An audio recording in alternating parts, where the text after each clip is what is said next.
Support for this podcast comes from today's military. You have a calling. We have an answer. Finding your purpose can mean following a different path, and that can be intimidating, but also rewarding. Consider the unexpected by looking at today's military. You have a calling. We have an answer. Learn more at todaysmilitary.com. Seltzer Kings Podcast Network, in cooperation with Fast Eddie's Podcast Hut, present Spooktacular 2020, a celebration of the macabre and the infantile. The horror. The horror.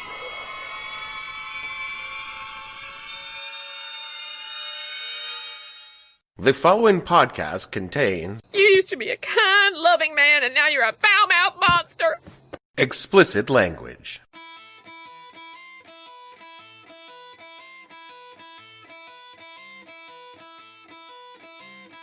Hello and welcome to the podcast that asks a simple question. When you let me live for 7 years in the hotspot of one of the strangest disappearances in American history and you never even told me?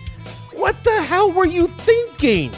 I'm your host, Dave Bledsoe, and this is episode number 282, Play Me Some Mountain Madness Part 1, part of the Spooktacular 2020, where we talk about the mysterious disappearance of the Yuba County Five. Stay tuned.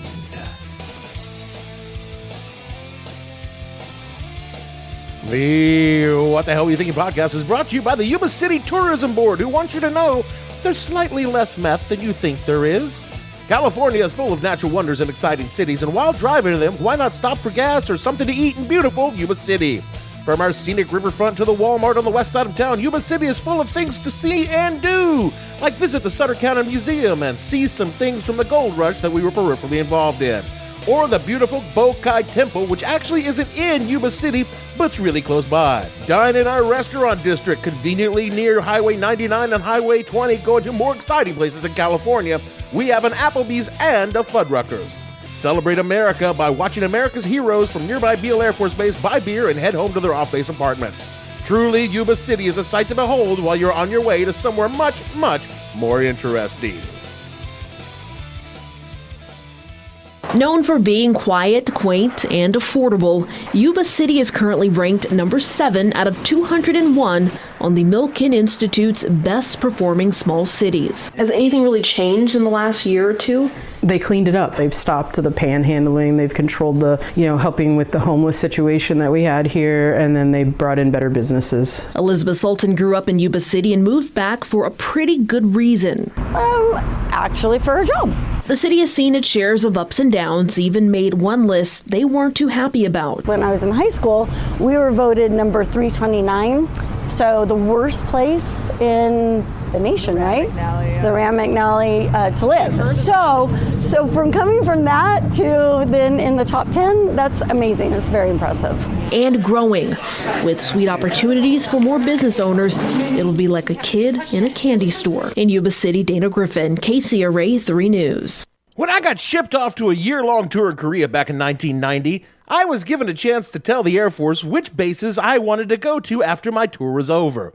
Korea was considered a remote assignment, meaning you couldn't take your families, and the facilities were austere by Air Force standards. Send it to the Marines! Well, yeah, it was tough on us. We didn't even have a Burger King on base. That kind of austere. So when you ship back stateside after a place like that, you had a better chance of getting your assignment of choice. I listed 5 bases, all in California, because, California. I really wanted Vandenberg because it was by the ocean and it launched missiles, which sounded really fucking cool. Instead, I was sent to Beale. Located in the Central Valley of California, nestled against the Sierra Nevada about an hour north of Sacramento, Beale was, well, let me put it charitably, it was halfway between everywhere you might actually want to be. Total honesty, I actually enjoyed my time there. I spent 7 years there and generally had a great time. But Beale did not offer a lot of excitement. Marysville, the closest town to the base, was small and had some cool bars, and Yuba City, the slightly larger neighboring small city, was, to put it mildly at the time, it's a shithole. It was a highway town on the way to anywhere. Better than, say, Lodi, but not even as interesting as Fresno. Why am I talking about Yuba City, California for this, what is ostensibly the opener to the Spooktacular for 2020? Because, pod friends, in the 7 years I lived there, including 4 years in actual Yuba City, there was a mystery, a worldwide mystery that perplexed everyone. Why are you living here? No, not that one. I mean, yes, but no, not that one specifically. There was a mysterious disappearance and no answers to be found, and no one ever fucking mentioned it. It is literally the only exciting thing to ever happen in Yuba City, and no one said a goddamn thing. So, for this October, we open the Spooktacular with the disappearance of the Yuba City Five.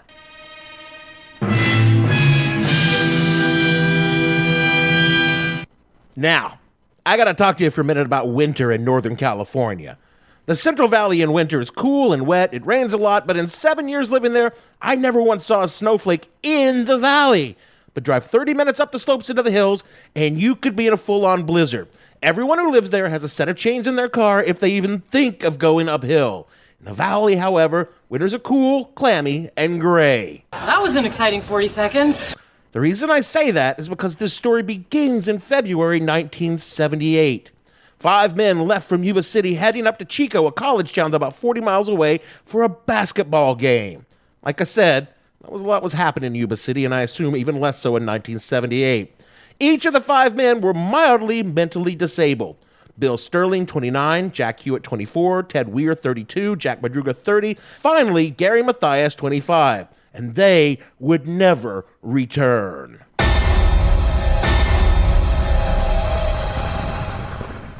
I will be quoting extensively from the Sacramento Bee. Yes, that's the actual name of the newspaper in Sacramento. In a 2019 story on this disappearance, quote, "Of course, Jack Madruga, Ted Weir, Bill Sterling, and Jack Hewitt would have spent their last Friday night together. The 4 young men had been friends for years, since meeting through a Gateway Project, a now defunct Yuba City organization for adults with special needs. One was rarely found without another by his side. They were inseparable. They would pal around together, go together. They were described as kind of the studs of their community. You know, the special needs folks," Beecham said. "They were athletic, very well liked, and law enforcement had no issues with them. They were nice kids and nice people," unquote. Continuing from the Sac Bee, quote, "Madruga worked as a dishwasher at a fried fruit company, Sunsweet Growers, and helped Sterling land a job there, though he was later fired for being unable to use new dishwashing equipment. Weir loved making new friends, but lacked basic common sense," his brother Dallas said in an interview with the Bee. "He once spent $100 on pencils for no particular reason, and would question instructions as simple as stopping at a stop sign. Sterling had worked at Beale Air Force Base as a dishwasher in the early 1970s, but his mother made him quit after discovering airmen routinely got him drunk to steal his money," she told investigators. "Yeah, I can see that." Hewitt was the most severely handicapped of the 5, his father told investigators. He couldn't read, write, or dial a telephone, and depended highly on his mother and Weir. Now, Mathias was different. He had been a singer in a local band and played football at Marysville High School in the late 1960s. Circumstances in the late 1960s and early 70s eventually took him down another path, unquote. The boys, as they were universally known by everyone who knew them, were considered best friends, and yes, they had some developmental issues, but with the exception of Hewitt, they were all functional adults, able to drive hold-down jobs, and generally live fairly normally. They're just what my grandmother would call a little slow. Again, except for Mathias. He wasn't slow. He was a diagnosed schizophrenic when he was discharged from the Army in the mid-1970s. That sounds rather ominous. Oh, it gets ominous-er. Mathias had been committed into mental health facilities on and off for years, beginning at the age of 16. He joined the Army. He what? Oh, yeah. I mean, you have to understand, in the years after Vietnam, the military in general, and the Army in particular, wasn't that picky about the people that they enlisted. A lot of interesting people served in the armies in the 70s and 80s post-draft. People like, David Berkowitz, the son of Sam, Gary Ridgway, the Green River Killer. Oh, and a cat by the name of Jeffrey Dahmer. And these weren't like PTS combat vets or anything. They were like supply clerks and radio operators. What is up with that? Oh, people just looking for a place to fit in. I mean, not everyone who joined the military is a murderer in waiting. Just some of them. Anyway, Mathias was discharged from the Army in 1973 because of his mental illness and prolific use of drugs. Jesus Christ. Well, it was the 70s. What were you going to do? Everybody was doing a little acid here and there, but Matthias did more than a little acid. He did a shitload of acid. Oh, and meth. After the army, Matthias was arrested several times for drugs, violent outbursts, and punching a cop. He groped some women, creeped out his family, and was generally said to be, troubled would be a word they used, but it's clear that was kind of an understatement. But you know what? Gary got into therapy. He got on his meds, and he stayed on his meds, according to his parents. Though, again, several non-parental sources implied or outright said that maybe he wasn't doing as well as his parents were saying, but by and large, he was considered to be a success case by the VA doctors, which you have to keep in mind during the 1970s were not the top of their medical school classes, not even the medical schools in Grenada where most of them attended. Now, we come to the night of February 24th, 1978. The boys left Yuba City heading 40 miles north to Chico, presumably on Highway 99. I know this because I've made that trip many, many times because of California State Chico, considered in the 1990s to be one of the top party schools in America. It was dubbed the #1 party school in America in 1987 by Playboy magazine, and it was a well-deserved award. I'm not talking about some drunken kegger or free-for-all orgy. No, Chico partied all the time, and man, did I get laid. That's got nothing to do with the story of the Yuba City Five. I just wanted you to know that. The boys probably didn't go for the partying, but rather for the aforementioned basketball game. They too played basketball and were actually part of a Special Olympics basketball team and were scheduled to play in a tournament themselves the following day. Just before 10 p.m., they stopped at a convenience store, purchased snacks for their trip home. The clerk recalled them clearly because, like any clerk ever, they were annoyed that the boys showed up right at closing time. Everybody that comes in here is way too uptight. This job would be great if it wasn't for the fucking customers. And they all climbed back into Madruga's blue and white Mercury Montego and were never seen alive again. Or then again, maybe they were. As we'll see. And by early the following morning, the parents of the missing boys were already concerned. By sunrise, they were freaking out. These were not the kind of dudes that went up to Chico looking for a little booze and sex with college girls and got left behind by their buddies and have to spend $100 for a cab to take them home the next day. Thanks a lot, Scott, you fucker. Sorry, again, that too was irrelevant. No, these were the kind of young gentlemen who came home on time and sober. I mean, according to the Bee, they were going to meet Sally Struthers the following day. And in 1978, you did not miss out on meeting Gloria from All in the Family. Those were the days. After calling around to the other parents, they contacted the Yuba City Sheriff's Office, who began looking for the boys. 4 days later, a U.S. Forestry Service worker found the Mercury abandoned off a logging road well above the snow line in the Sierra Nevada mountains, miles off the road from Chico to Yuba City. Highway 99 is a straight and level 2- and 4-lane blacktop, and there was no reason for the car to be well up into the mountains so far off of it. And things would only get stranger from here.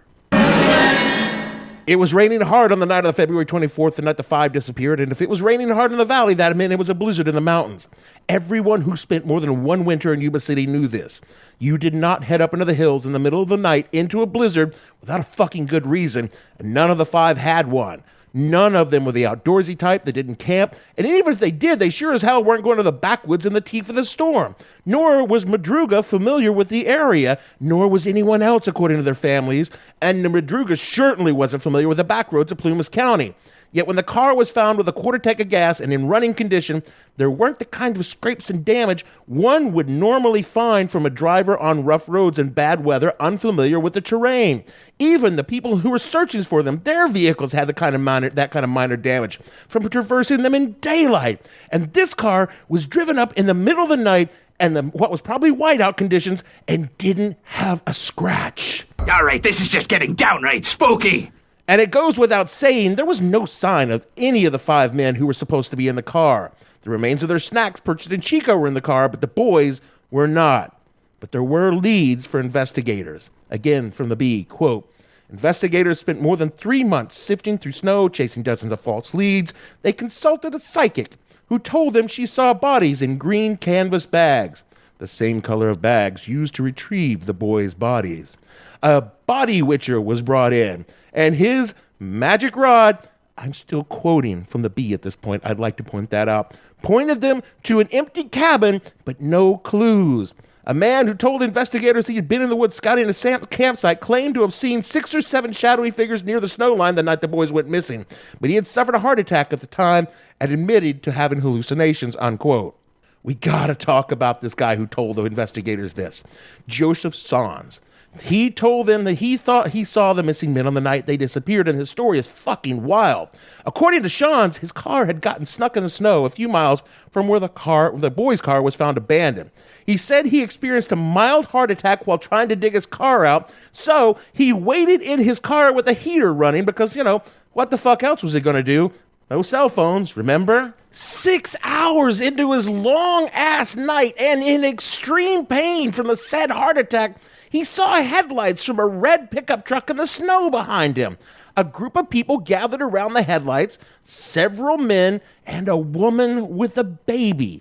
He got out of his car and tried to flag them down, calling out for help, but the group ignored him, turned out their headlights, and eventually went up the road, leaving him stranded in his car, where the following mornings, after his chest pain subsided, he walked 8 miles down the mountain in the snow, passing the blue Mercury Montego along the way. Dude, that was so badass. Sean would later say he was pretty out of it because of the pain, so he couldn't be specific as to exactly the time which this happened. Now, that red pickup truck would return an account from a store clerk in Brownsville, a small town up in the mountains about 30 miles from where the car was found. Weeks later, in March, a clerk would tell the police she saw Hewitt and Sterling with the aforementioned pickup truck 2 days after they were supposed to have disappeared, using the payphone outside the store. The store manager corroborated the story, recalling that the men appeared to be Hewitt and Weir that day, purchased burritos, soft drinks, and chocolate milk from the store. Both witnesses recognized the men from the missing posters circulated after their disappearances and were considered credible by the police. So, we have the car. We have credible sightings of at least some of the missing men well off their path from home. We have families who are adamant these are not the kind of people who would just take off on a fucking adventure like a hobbit influenced by a disreputable wizard and a pack of itinerant dwarves. My God, you are such a nerd. And we're left with the question, where the hell are the Yuba County Five? Are you dead?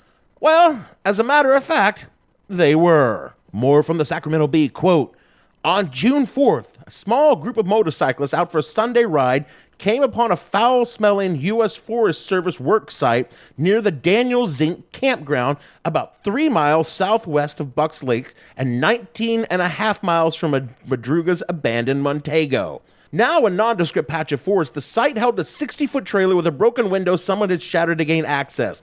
Recovery team spent half a day clearing 5 huge trees from the roadway before reaching the trailer.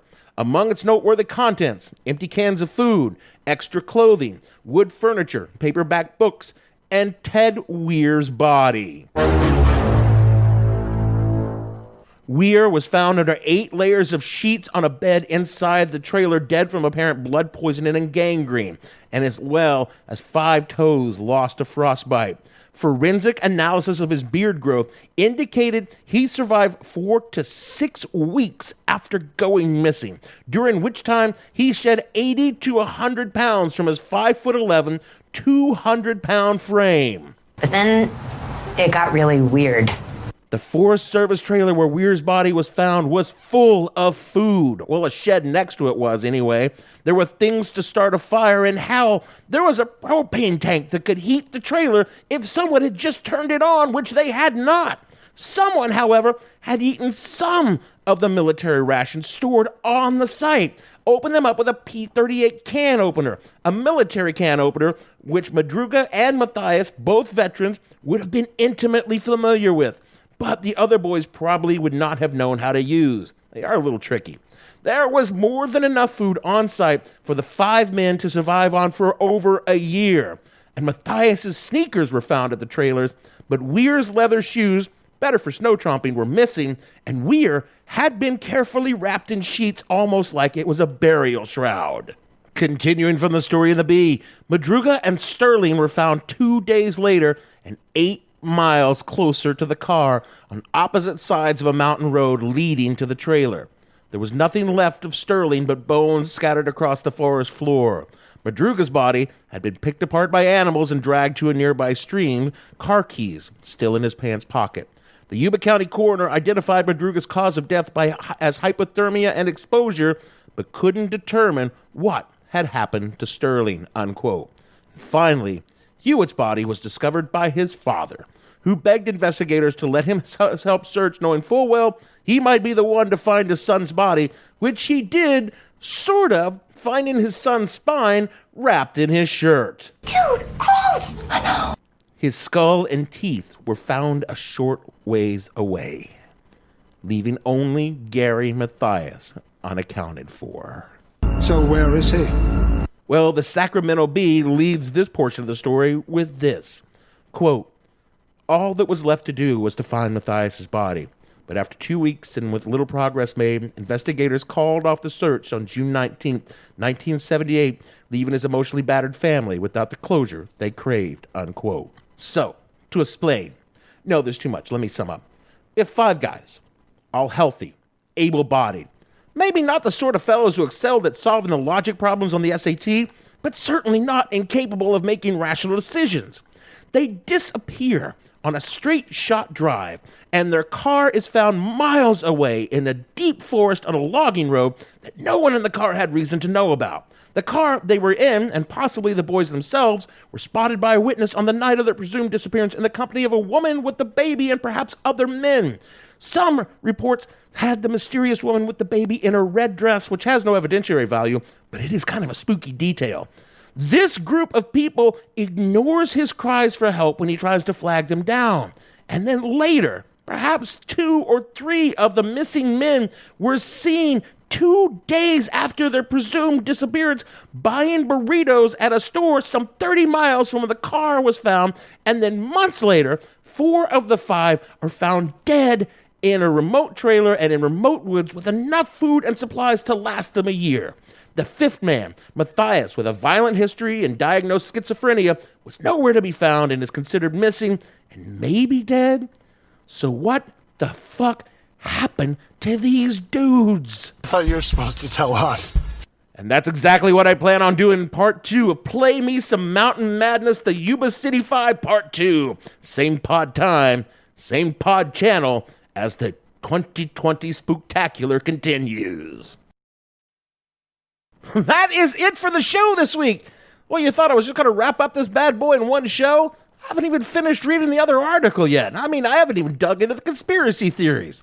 7 years I lived there. Less than 20 years after it happened, and I never hear about the story. Do you know how fucking boring Yuba City was? A good story like this at least would have given me something to think about while I was watching fucking cows graze on Beale Air Force Base. I did love the part about the airman getting the kid drunk and stealing his money, which was totally fucked up and you shouldn't do that. But I could totally see people doing that. Speaking of totally fucked up, rate and review the show wherever you get your pods. It helps others find the show, listen to it, and think, oh, it's totally fucked up for you to do that, recommending it like that. Follow the show on the social media at @the_hell_podcast on Twitter, the What the Hell Podcast on Facebook, and we'll post snippets about the tidbits of the stories we are working on those 2 places all month long. Head on over to patreon.com/whatthehellpodcast, where we put up at least one additional patron-only show this month if Gavin gets off his ass and finally records it. No matter what, you always get the show early and ad-free if you donate at least $1, and all the cool swag you can get for just a few dollars more. All of our shows, including every Spooktacular we've ever done, and I think this month is going to be our best, at whatthehellpodcast.com. So for me, Dave, totally got laid in Chico Bledsoe, never go above the snow line in winter, Gavin, and all the fictional Special Olympics basketball teammates on this show, we want to say, if you play me some mountain music, please don't leave our corpses in the Forest Service trailer for our parents to find. That's totally gross, okay? Thanks. We'll see you all next week.